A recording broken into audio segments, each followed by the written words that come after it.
মচমচে খেতে মজা সুস্বাদু ত্রিকোণ আকৃতির সিঙাড়ার দাম মাত্র ১ টাকা।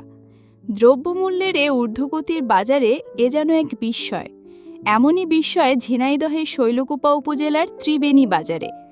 এই বাজারে সপ্তাহের প্রতিদিনই বিক্রি হয় ১ টাকা দামের এই সিঙাড়া, যা খেতে দূর দূরান্ত থেকে ভিড় জমান ভোজন রসিকেরা। বিশেষ করে বাজার পার্শ্ববর্তী ইসলামী বিশ্ববিদ্যালয়ের শিক্ষার্থীরা এখানে প্রতিনিয়ত এসে থাকেন। দাম ১ টাকা হলেও স্বাদে গুণে এর কোনো কমতি নেই, তাই সময় মতো পৌঁছাতে না পারলে সিঙাড়া পাওয়া যায় না। বাজারে ৩টি দোকানে এই সিঙাড়া বিক্রি করা হয়, যাদের মধ্যে শোক চাঁদ আলী শাহের সিঙাড়া সবথেকে জনপ্রিয় বলে জানা যায়।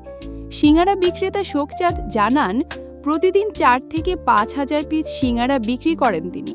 এতে লাভ কম হলেও বিক্রি বেশি হওয়ায় পুষিয়ে যায় তাদের। লাভের আশায় না বরং ভালোবাসা ও গ্রামের ঐতিহ্য টিকিয়ে রাখতে তিনি ১ টাকা সিঙাড়া বিক্রি করেন বলে দাবি করেন।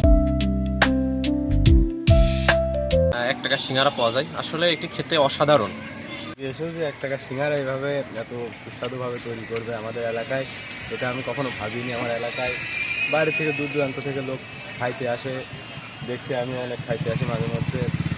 সিঙাড়াটা মানে এই বর্তমান যুগে যে এত সুন্দর করে বানাবে, ১ টাকায় এত কম দামে এভাবে পাওয়া যাবে, এটা সত্যি অসাধারণ।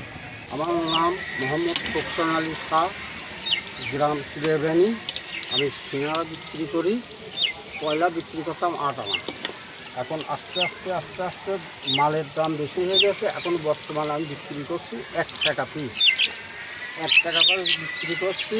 এখন আমাদের গ্রামের ঐতিহ্য ধরে রাখছি, মানে ১ টাকা দামের সিঙাড়া। ধরেন আমি ডেলি ৪,০০০ পিস ৫,০০০ পিস বিক্রি করি। লাভের সংখ্যা খুব কম, সেল বেশি।